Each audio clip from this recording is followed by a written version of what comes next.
श्रीराम जय जय राम। श्रीराम जय राम।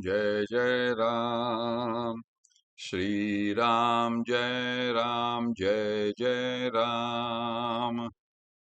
ओम नमः शिवाय। ओम नमः शिवाय। ओम नमः शिवाय। योग वासिष्ठ दिवस क्रमांक 475। उपशम प्रकरण सर्ग 89। वसिष्ठ पुढे म्हणाले, रामा, जो अतत्वज्ञ अनेक सिद्धींची इच्छा करतो तो अनेक उपायांनी त्यांना संपादन व सिद्ध करतो.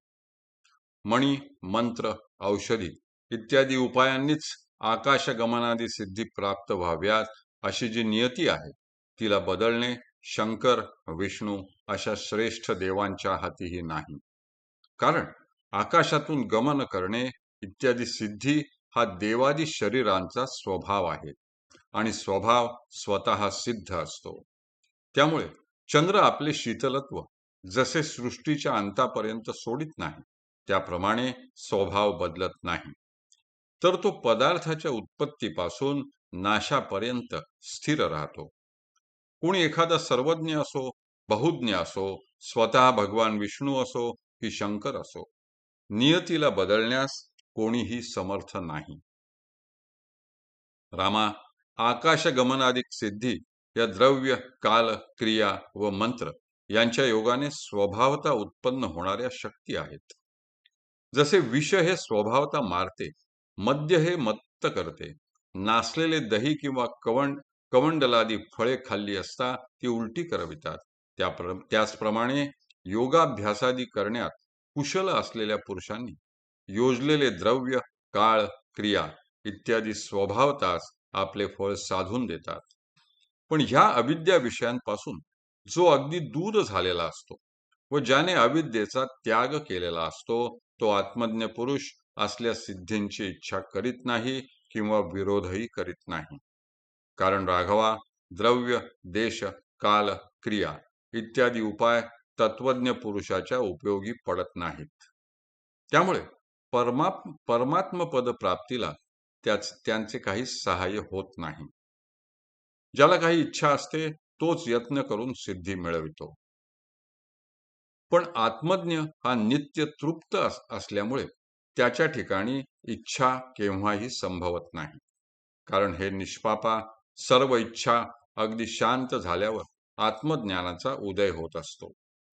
तेव्हा आत्मलाभ झाल्यावर त्यांच्या विरुद्ध असलेली इच्छा कशी उत्पन्न होणार? ज्ञानी किंवा अगदी अज्ञानी यातील ज्याला इच्छा होते तो यत्न करतो व यत्नाने त्याला योग्य वेळी फळ मिळते. अर्थात ज्ञानी वस्तुतः निरीच्छ असूनही कौतुकाने जर सिद्धीकरिता प्रयत्न करील तर त्याला सिद्धी प्राप्त होतीलच. वीतहव्य मुनीला ज्ञानाची इच्छा होती म्हणून त्याने सिद्धी प्राप्त करण्यासाठी यत्नच केला नाही. पण ज्ञानासाठी त्याने कसा यत्न केला व वनामध्ये ज्ञान संपादन करण्यासाठी तो कसा उद्युक्त झाला हे तुला ठाऊकच आहे. तात्पर्य म्हणजे मनुष्याच्या इच्छेप्रमाणे काल, क्रिया, कर्म, द्रव्य इत्यादिकांच्या योगाने सिद्धी प्राप्त होतात. रामा, जे म्हणून सिद्धी नामक फळ आहे ते सर्व मनुष्याला प्रयत्नाने मिळते. सतत प्रयत्न केला असता त्याचे फळ अवश्य मिळालेच पाहिजे.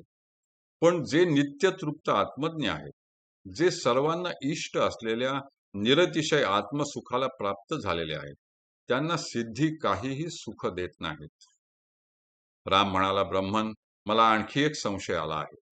वीतहव्य मुनींच्या त्या शरीराला लांडगे, कोल्हे इत्यादी श्वापदांनी भक्षण कसे केले नाही? ते शरीर भूमीवरील चिखल, ओल इत्यादिकांमुळे कुजले कसे नाही?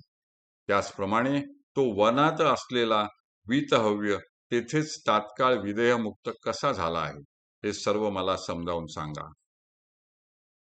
वसिष्ठ म्हणाले, हे साधो, अज्ञ पुरुषाची जी संवित रागादी मलाने दूषित झालेला देहच मी या अहंभाव वासनारूप तंतूने दृढवेष्टित झालेली असते, तीच देहाचा छेद, भेद इत्यादिकांमुळे होणाऱ्या सुख दुःख दशारूप संतापाचा अनुभव घेते. पण वीतहव्य मुनींचे शरीर ज्ञानाने बाधित झाले होते, त्यामुळे ते जीवनमुक्त शरीर शुद्ध सौम्य मात्र होते. म्हणून त्या शुद्ध चिन्मात्र शरीराला तोडण्यास येथील कोणीही प्राणी समर्थ झाला नाही. योगी पुरुष शेकडो वर्षांनीही कोणत्या युक्तीने शरीर छेदादी भ्रमांनी व्याप्त होत नाही ते ऐक. चित्त जेव्हा ज्या ज्या पदार्थावर जाते तेव्हा ते त्याच्यासारखे तत्काळ होते. मनाने शत्रूला पाहिले की त्याच्यामध्ये द्वेषरूपी विकार उत्पन्न होतो व मित्राला पाहिले की ते स्नेहभावाने प्रसन्न होते. ज्यांच्याविषयी मनात राग किंवा द्वेष नसतो अशा एखाद्या वाटसरूला, वृक्षाला किंवा पर्वताला पाहून चित्त राग द्वेषयुक्त होत नाही, तर ते राग द्वेष रहित आहे असाच त्याचा अनुभव येतो. म्हणूनच सुंदर पदार्थ पाहिला की चित्त चंचल होते, निरास पदार्थ पाहून त्याविषयी ते निरीच्छ बनते आणि कडू पदार्थ पाहून त्याविषयी ते विरस बनते, असाच प्रत्येकाला अनुभव येतो. हरि ओम तत्सत. हरि ओम तत्सत. हरि ओम तत्सत.